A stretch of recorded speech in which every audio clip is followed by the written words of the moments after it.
According to the vast majority of journalistic and historical accounts of the process leading up to the August 15, 1971 decision to sever the relationship between the dollar and gold, the most forceful advocate of this action was Treasury Secretary John Connally.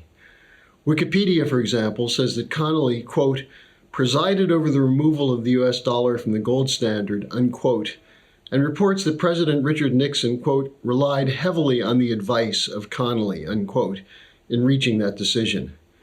Economic historian William Grider, in his book Secrets of the Temple, writes that it was Connally, along with Paul Volcker, who engineered the most fundamental change in the world's monetary system since World War II. Connally, a former governor of Texas who had built a reputation as a tough, no-nonsense wheeler-dealer in the best tradition of independent, rugged Texans, had just been appointed Treasury Secretary by Nixon as the dollar crisis was peaking. Though he had limited experience in and knowledge of international financial policy, it is said that Nixon admired him greatly and especially respected him for his self-confidence and commanding presence. The same view of Connally was held by George Shultz as a negative factor, as he was clearly not as enamored with him as Nixon was. Shultz, who was part of the team working with him to advise Nixon, wrote in his book, Economic Policy Behind the Headlines, that Connally was pursuing a, quote, extremely hard line toward European governments, unquote, in talks on the dollar exchange rates, and took an aggressive posture. Shultz added that he, quote, flashed the signal in defense of the dollar in true Texas style, with both guns blazing in the corridors of international finance, unquote. I had an opportunity to meet Connally and have an extensive conversation with him about the process leading to the August 15th event under slightly more humbling circumstances for him. What follows is the report I filed on that conversation, which was published in the Executive Intelligence Review. Far removed from the buzz of more than 500 people, in the back of the Hart Galleries in Houston, a tired John Connally surveyed the scene before him. It was January 23, 1988, the second day of a bankruptcy auction held to sell off a lifetime of possessions collected by him and his wife. With millions of dollars in debts and little in the way of liquid assets, he could do little but watch as the auctioneer took bids on his worldly goods, with the proceeds earmarked to go to his creditors. For the moment, Connally was alone. Although the press had written of his strength and how he had been standing firm in the face of adversity, he appeared tired. I approached him and asked if I could ask him a few questions. He straightened up and said, only if they are not about bankruptcy. Well, I asked him about his memories of August 15, 1971, and the announcement by President Nixon of the end of the post-war system of fixed exchange rates. He immediately brightened, saying, yes, that was my idea. I took that to the president 2 nights earlier. He continued, saying that we were facing a terrible crisis and that no one else would face it.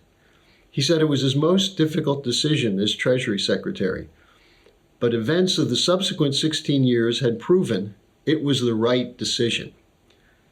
I told him I disagreed, that the shift away from the fixed exchange had led to a series of devastating crises.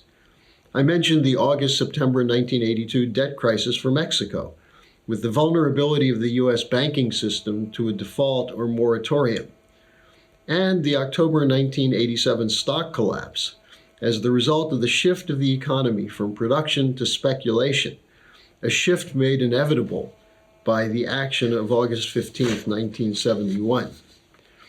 As he listened intently, I told him that I work with Lyndon LaRouche, who forecast that Nixon's actions of August 15th set in motion what would become the worst financial crash in history. I asked if he had any comments on that. Well, he replied, I'm not sure about that. Of course, the crisis was already underway before I arrived. He told me he had little familiarity with international finance prior to his appointment by Nixon, and he was first made aware of the problem during regular briefings from William McChesney Martin, then the chairman of the Federal Reserve. I asked him, so how was the decision made? He said there was a working committee, which included himself, Paul Volcker, and George Shultz. Sometimes Herb Stein of the Council of Economic Advisors attended, sometimes Arthur Burns. Of this group, only Arthur Burns was opposed to closing the gold window. They met on August 13th. Kissinger was not there. But Schultz was the most forceful in insisting that the fixed exchange system must end, and that Connally must brief Nixon immediately. "Did you object?" I asked. "No. These were the smartest men around. I figured they knew what they were doing." He added that he briefed Nixon the next day, and Nixon had only one question. "Have you run this by Schultz?" When told that Schultz was for it, Nixon asked him to get a draft to his speechwriters, and it was announced the next morning that he would give a major policy address. I asked Connally if he had any regrets about the decision. He looked wistfully around the room and said, "Right now, I have lots of regrets about a lot of things." And about August 15th? With that, he walked away, saying he didn't want to think about it just then. Left unsaid, but perhaps understood by him, was that his misfortunes were the direct result of the mid-1980s collapse and subsequent looting of the savings and loans, and the bust cycle of the real estate and oil sectors into which he had invested heavily, which resulted from the deregulated free market economic measures imposed after the August 15th transformation he had supported. When I briefed Lyndon LaRouche on Connally's confession, he said, "That sounds about right."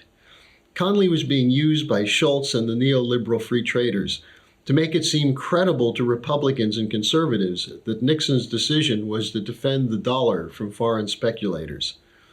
The irony, LaRouche added, is that neither Nixon nor Connally realized that the result would be to significantly undermine the dollar by collapsing the U.S. productive economy. LaRouche's assessment was confirmed in an article published in the summer 2021 issue of International Economy, written by one Seafred Bergston, a leading neoliberal monetarist economist who served as a deputy to Kissinger on the National Security Council and is a founding director of the Peterson Institute of International Economics. Bergston recounts a 6-hour meeting he and 3 other leading economists had with Connally and Volcker on August 18th to discuss what to do next. He said he concluded that Connally had no interest in systemic reform of the sort he and his colleagues were urging. Connally concluded the meeting abruptly by saying, "The foreigners are out to screw us. It is our job to screw them first. Thank you for your help."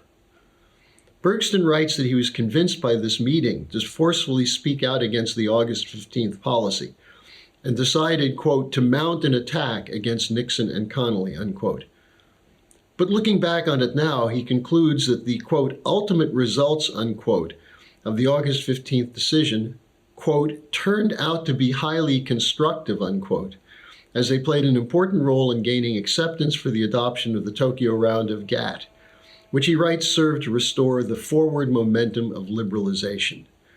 It was the Tokyo Round which undermined the sovereignty of nations over trade policy by adopting a requirement that there could be no government efforts to foster production and a ban on government subsidies of exports, both major components of the deindustrialization of the U.S., which has accelerated over the last 5 decades.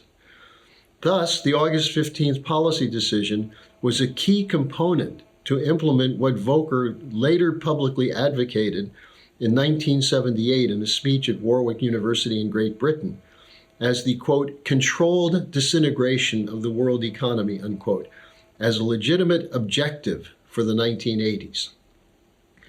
It is therefore not insignificant that when Connally left his post as Treasury Secretary, he was replaced by George Shultz, who was a key figure in advancing the Tokyo Round and in 1973 formalized the floating exchange rate system, which had been adopted as a temporary measure by Richard Nixon.